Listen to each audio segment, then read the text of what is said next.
qui vont venir nous retrouver, que vous connaissez toutes et tous. Et nous allons commencer tout de suite par accueillir notre présidente symbolique de cette belle association, une sacrée personnalité bien sûr, et nous sommes ravis de l'accueillir, Madame la Présidente, Madame Germaine Moscatelli, s'il vous plaît, qui nous rejoint. Venez ici, c'est l'heure des discours. Bonjour mesdames et bonjour messieurs. J'ai dit bonjour un peu à tout le monde, mais enfin, en général, je redis bonjour, ça se fait. Alors bonjour mesdames, bonjour messieurs. Alors tout d'abord, merci à tous ceux qui sont venus, que ce soit les assistantes sociales, des responsables de personnel, des administrations avec lesquelles nous sommes en contact, avec lesquelles nous collaborons. Bon. Et merci aussi aux représentants des différentes associations. Je ne dirais pas que ce sont Non, ce sont des amis. Ce sont des amis, vous entendez, il le dit qu'il est là. Hein, bon, ce sont des amis et nous travaillons beaucoup ensemble, on se soutient oralement, enfin, etc. Et je leur dis merci d'être là, que ce soit les responsables ou que ce soit du personnel administratif de chez eux. C'est gentil, je sais qu'ils ont des semaines chargées et nous consacrer un samedi après-midi, une soirée, c'est vraiment gentil de leur part. Ceci dit, je veux quand même me rappeler, puisque M. Ménel a parlé de l'année 64, c'est vrai que c'est en 64 qu'il y a eu des personnes qui étaient, enfin, des salariés conscients des difficultés rencontrées par les personnes âgées, souvent malades et ayant peu de moyens financiers. Elles avaient du mal à se faire aider et c'était difficile. Et donc, ils ont décidé, par esprit de solidarité et sur proposition de M. Pierre Moscatelli, de fonder une association à but non lucratif pour leur venir en aide et leur permettre de continuer à vivre chez eux, dans leur foyer. Parce que c'était ce qu'ils espéraient le plus. Je n'étais pas consciente, moi, à l'époque. J'ai toujours travaillé avec des adolescents, donc les personnes âgées, je ne me rendais pas très compte. Et puis en allant les voir chez elles, toutes ces personnes, je me suis rendu compte que ce qu'elles souhaitaient le plus, c'était de continuer à vivre chez elles, dans leur foyer. Elles y avaient leurs racines, elles y avaient élevé leurs enfants, elles y avaient tous leurs souvenirs. Et pour elles, c'était primordial d'arriver à vivre là. Ils ont dit « Rien de ce qui est humain ne nous est étranger ». Autrement dit, tout problème humain que quelqu'un reçoit, consent, est obligé d'aborder, il faut lui tendre la main et il faut l'aider à le résoudre. On est là pour ça. Et ça y était, la communauté était née. Et depuis 50 ans, cette devise est restée sa ligne de conduite. La communauté, grâce à son ancienneté, a une certaine solidité et aussi certains avantages.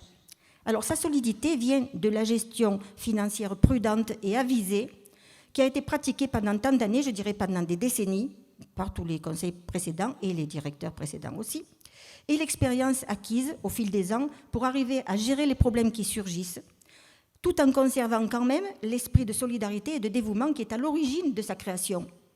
Ces avantages, c'est tout simplement la fidélité et la conscience professionnelle de son personnel. Et ça, il y en a peu qui peuvent avoir du personnel comme ça, je pense. C'est quand même, je crois, assez exceptionnel. Nous avons voulu fêter donc les 50 ans de la communauté pour 2 raisons importantes. D'abord, pour passer ensemble un agréable moment de joie et de détente, et pour rendre hommage aussi au personnel de l'association qui, par sa conscience professionnelle, son dévouement, sa fidélité à l'association, lui assure la stabilité et l'équilibre qui sont indispensables à son bon fonctionnement. Ensuite, je tiens ici à féliciter et remercier, je devrais prendre quelque chose pour me protéger, je tiens aussi ici à féliciter et à remercier le directeur général, M. Christian Leca. Il ne voulait pas que j'en parle, mais je fais quand même ce que je veux, il ne faut pas croire, hein. Ah, quand même, bon.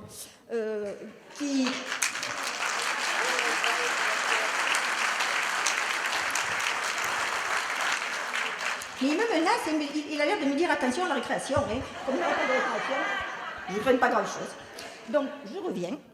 Féliciter et remercier notre directeur général, M. Christian Leca, qui gère les problèmes difficiles avec courage, avec rigueur, avec lucidité, et pourtant, ce n'est pas facile, hein, et qui sait motiver le personnel et privilégier le travail en équipe, ça c'est important aussi, épaulé depuis des années par la directrice adjointe, Mme Martine Bresse. Martine.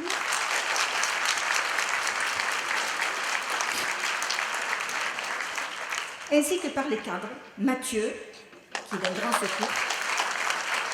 Dis-les, Mathieu. Mathieu, mets-toi debout, qu'on te voit. Voilà, Mathieu.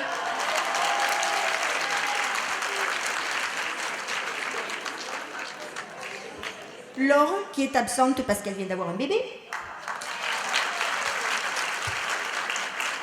Quand je vous dis que la suite est assurée, vous voyez que tout le monde s'y met. Bon, et Marion, qui n'est pas là parce qu'elle a des problèmes familiaux et qu'elle ne peut pas être là. Elle a un accident dans sa famille, mais elle participe à tout. Bon. Et donc, ils forment ainsi une équipe solide et efficace pour faire face aux problèmes fréquents qui surgissent. Je dirais problèmes fréquents et vraiment très difficiles à gérer. Mais tout ça, en équipe comme ça, ils le font. Et je tiens aussi à remercier les responsables de secteur, parce que ce n'est pas facile de toujours aménager les emplois du temps, les dossiers, de tout gérer, faire les enquêtes et tout. C'est difficile, hein, c'est vraiment prenant et c'est compliqué. Donc les responsables de secteur,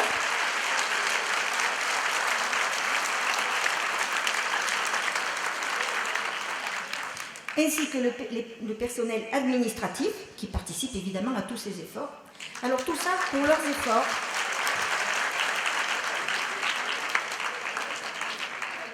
Tous, donc, responsables de secteur, personnel administratif, pour leurs efforts et leur volonté de s'adapter à tous les changements qui leur sont imposés. Et je dirais même des changements fréquents. Parce que nous en recevons des directives qui nous disent « maintenant, faites ça, 15 jours après, ah non, ne faites surtout pas ça, hein, parce que ça ira pas, hein, c'est pas ça, il faut faire autre chose. » Mais bon, ils s'adaptent. C'est difficile, mais ils s'adaptent. Et je voudrais rendre un hommage tout particulier, alors là, et remercier nos aides à domicile pour leur fidélité.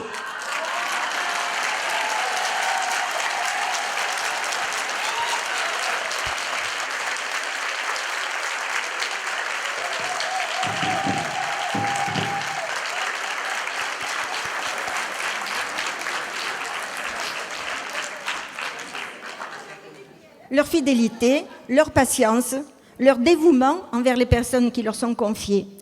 Leur rôle est délicat et difficile auprès de personnes qui parfois sont totalement dépendantes et dont le caractère, bien sûr, n'est pas toujours facile. Quand on a mal, qu'on se sent dépendant, qu'on n'a plus son autonomie, c'est pas facile à vivre et quelquefois, elles ne sont pas toujours faciles à gérer. Parce que notre association, c'est vraiment une communauté. Ce ne sont pas des tranches, il n'y a pas les uns d'un côté, les autres de l'autre. Non, c'est une communauté. Donc notre association, c'est vraiment ça. Et parce que la direction, le comité d'entreprise, tout le personnel et le conseil d'administration forment un tout, forment un bloc. Vraiment une communauté, et ils ont tous le même but, continuer à aider et à tendre la main aux gens. Et c'est ça notre force. Alors, à vous tous et à vous toutes, pour votre courage, votre fidélité, du fond du cœur, un grand merci. Merci beaucoup, Madame la Présidente Germaine Moscatelli, que vous pouvez applaudir chaleureusement. Merci beaucoup. Je vous remercie beaucoup. Merci. Nous sommes heureux une nouvelle fois de vous saluer, Monsieur Francis Conti, s'il vous plaît. Merci beaucoup. Merci.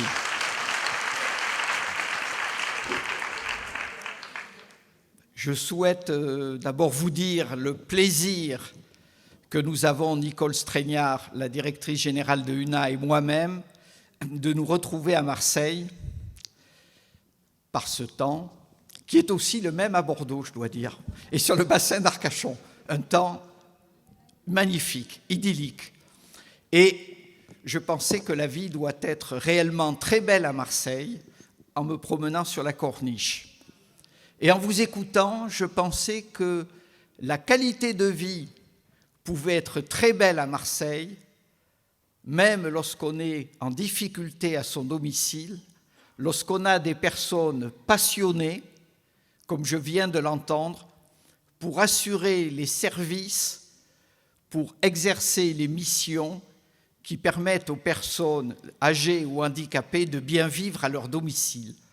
Je suis persuadé que votre association, dans ses 50 ans d'histoire, remplit avec ferveur cette mission, et votre présidente en a été l'interprète, je dirais presque enflammée. Mais c'était magnifique. Et je retiendrai cette joie, cette vitalité qui représente bien ce que peut être la vitalité d'une association qui, certes, a 50 ans, mais qui est encore en plein devenir, qui a encore un vaste avenir devant elle.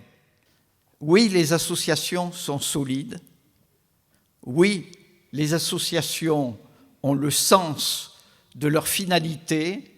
Oui, les associations exercent pleinement leur mission contrairement à ce que j'entends dire parfois par des concurrents qui ont intérêt à oublier le passé et à dénigrer pour l'avenir. Nous allons entreprendre une campagne dans laquelle nous demanderons, nous interpellerons les pouvoirs publics pour leur demander si les aides à domicile sont une espèce en voie d'extinction ou si elle peut être une espèce en voie d'extinction si nous ne nous mobilisons pas. La profession d'aide à domicile peut devenir une profession sinistrée. Nous n'avons pas à l'accepter.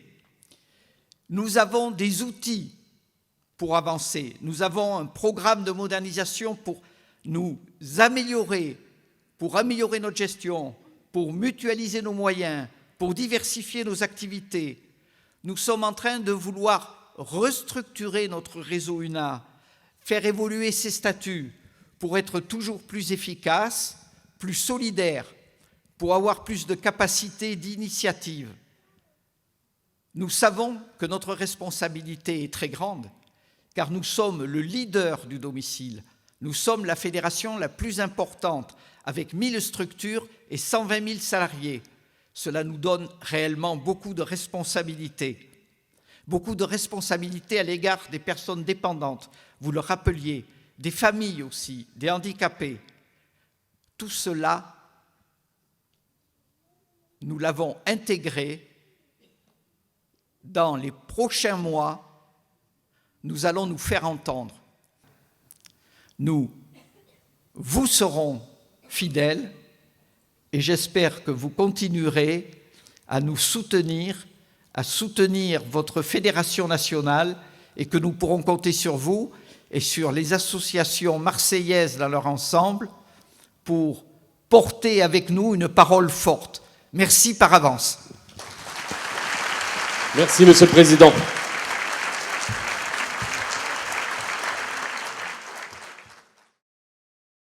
Voilà. Bonjour à toutes et à tous. Je n'ai pas eu l'occasion, je ne vous connais pas tous.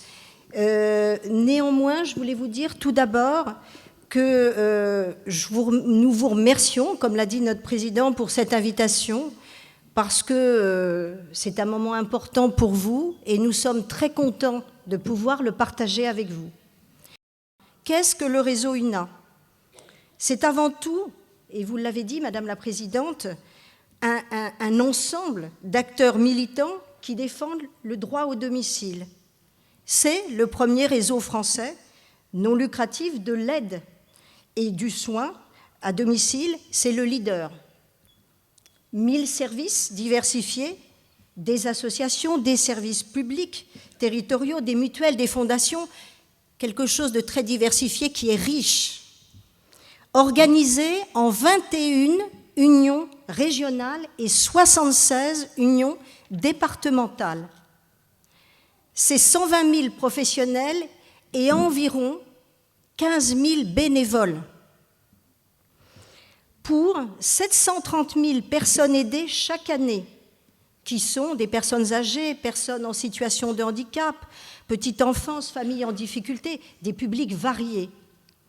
En conclusion, ça représente 86 millions d'heures d'intervention, plus de 7 millions de journées SIAD et près de 2 milliards d'euros de chiffre d'affaires.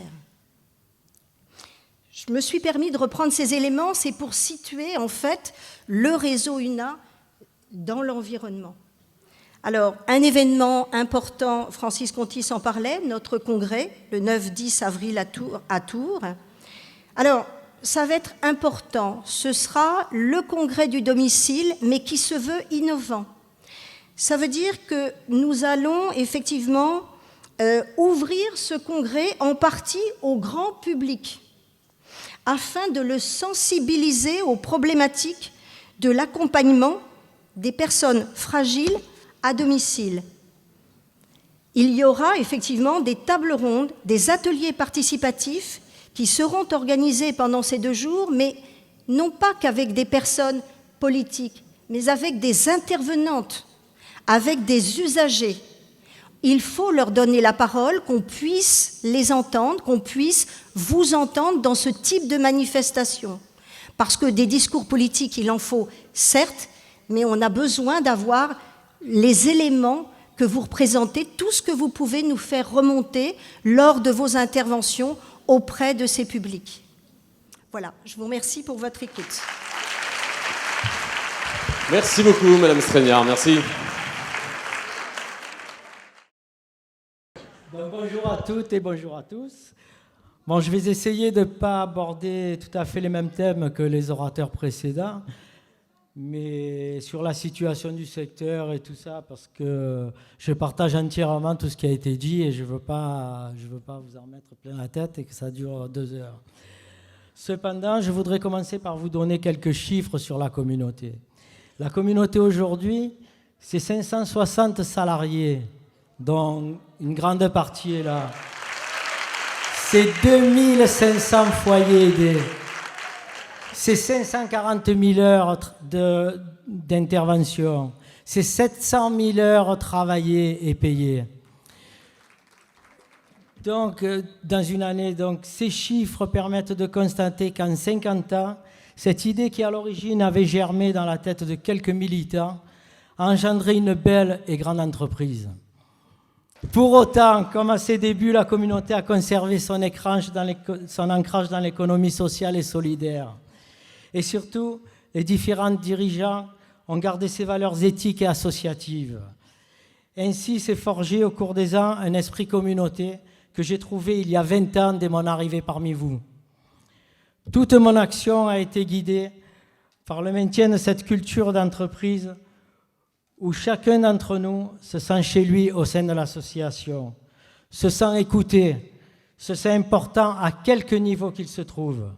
Nous n'avons jamais oublié que nous étions là au service de nos usagers, mais nous avons toujours pensé que pour bien servir ces derniers, il fallait du personnel bien considéré, avec des conditions de travail les meilleures possibles. Aussi, la communauté a été une des premières à mettre en place des formations professionnelles au sein de l'entreprise et à proposer à nos salariés de passer des diplômes. Dans ce même esprit, la communauté a été une des premières à avoir signé la convention collective de mai 83, alors qu'à l'époque, elle n'était pas obligatoire. De plus, notre histoire se caractérise par une grande complicité entre les bénévoles et les conseils d'administration et les salariés de l'association. Votre présence ce soir me procure une certaine fierté et ceci me donne une preuve supplémentaire que l'esprit communauté n'est pas mort. Il y a quelque temps, la situation de nos structures étant des plus difficiles, nous avons eu un passage à vide et notre morale était en baisse. Nous avons cru à la perte de l'esprit communauté, mais heureusement, 2 événements nous ont rassurés. Premièrement, l'audit de renouvellement de notre agrément, où les usagers ainsi que les salariés ont tous étonné l'auditeur en montrant un grand attachement à notre association lors des entretiens qu'ils ont eus avec lui. Et plus récemment, une enquête sur les conditions de travail de nos salariés, où vous avez toutes répondu de façon anonyme.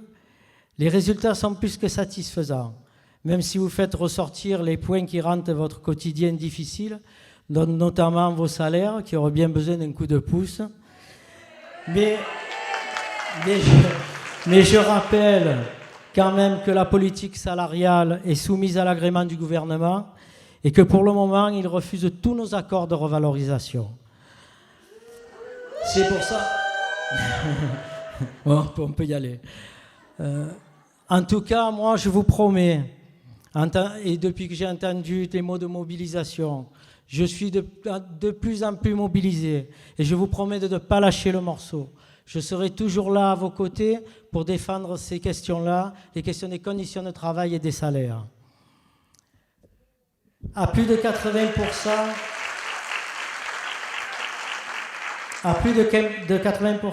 les réponses que vous avez données montrent votre satisfaction de travailler au sein de l'association. Et à 80%, vous vous sentez écouté et valorisé.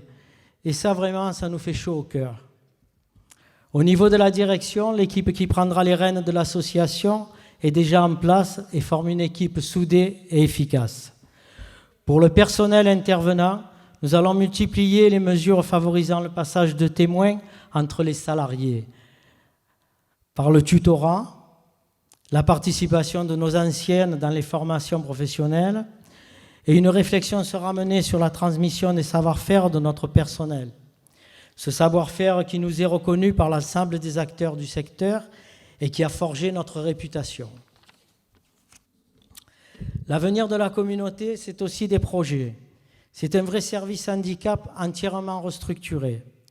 C'est la réunification avec l'association de la Ronde des Âges qui va nous permettre de faire une belle et grande agence nord de Marseille. Et là aussi, je remercie leurs représentants qui sont là, ainsi qu'une partie des salariés. C'est aussi notre bureau d'information mobile qui est en bonne voie et bien d'autres projets qui sont dans les cartons. Notre équipe de direction, mixte, jeunes et moins jeunes, fourmille d'idées et de dynamisme. Et je suis confiant en l'avenir car je sais avec l'expérience que je peux compter sur tout le personnel de l'association, sur son professionnalisme et son implication que la plupart de nos concurrents nous envient. On peut voir la fidélité de notre personnel sur les affiches que vous voyez et qu'il y a aussi dans la salle d'à côté, où figurent les noms des personnes ayant plus de 20 ans d'ancienneté. Et ça, je peux vous dire que ce n'est pas partout pareil. Parce que quand on parle du secteur, bien souvent, on parle de turnover, on parle de salariés qui changent tout le temps. Et là, on peut vous prouver, quand on voit des gens qui ont 20 ans, 25 ans, 30 ans, 40 ans d'entreprise, des personnes qui sont rentrées à 18 ans et qui ne sont pas loin de l'âge de la retraite. Ça, c'est la communauté.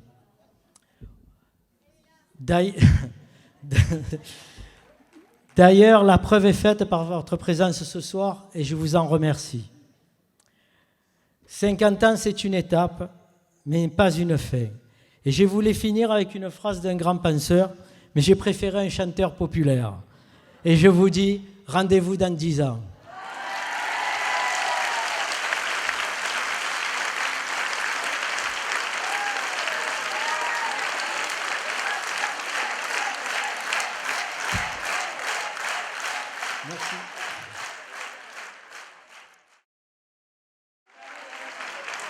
Monsieur Moscatelli se doutait pas, au gué, que 50 ans après on serait là, au gué, pour fêter l'anniversaire de sa toute petite affaire qui après toutes ces années a très vite prospéré. Du secrétaire du ménage, on est passé à une fourmilière. Tous, on va trinquer pour jubiler. 50 ans, ce n'est pas banal, c'est une dédié à nos événements, cette nuit du bonne du travail, tous, on va trinquer pour jubiler. Certaines d'entre nous sont des fossiles, au gué, 25 années, c'est pas facile, au gué, car il faut s'en occuper de nos pépés, nos mémés, et parfois il y a des dossiers qui sont bien compliqués, mais si on n'est pas toujours très motivé, on fait tout pour que le travail soit bien fait. Tous, on va trinquer pour jubiler. 50 ans, ce n'est pas mal. C'est une vie en général dédiée à nos événements. C'est eux qui nous donnent du travail. Tous, pour jubiler. Et si on parlait un peu poignon, gué, ça vous mettrait à tout le bourdon, gué. Alors on va y passer, aller boire un café, car faudrait pas se gâcher dans cette belle journée. Merci au patron pour son invitation. Tiens, bizarre, ça rime avec augmentation. Tous, on va trinquer pour jubiler. 50 ans, ce n'est pas banal. C'est une vie en général dédiée à nos événements. C'est eux qui nous donnent du travail. Tous, on va trinquer pour jubiler. Maintenant que l'on a bien chanté, au gué, on va aller se ravitailler, au gué. Petit four et canapé nous attendent de l'autre côté. C'est le moment ou jamais d'aller en profiter. Car pour les 60 ans c'est un peu l'enfer. On sera sûrement passé bénéficiaire. Tous, on va trinquer pour jubiler. 50 ans ce n'est pas banal. C'est une vie en général dédiée à nos événements. C'est une vie. Tous, on va trinquer pour jubiler. Salutations à notre belle chorale, toutes les filles, toutes ces demoiselles, ces charmantes dames qui font pleurer notre présidente d'émotion et celles et ceux qui ont organisé ce beau rendez-vous pour cet anniversaire, mesdames et messieurs. Merci encore une fois. Applaudissements, s'il vous plaît.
Souriez, mesdames et messieurs, vous êtes filmés.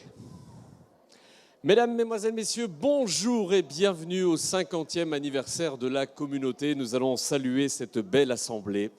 Alors, nous sommes ravis de vous accueillir en tout cas, mesdames et messieurs. On va démarrer officiellement cet anniversaire sous vos applaudissements, s'il vous plaît. Le 50e anniversaire de la communauté, né en 1964. Alors, nous ouvrons officiellement ce 50e anniversaire, mesdames et messieurs. Nous allons saluer à la tribune différentes personnalités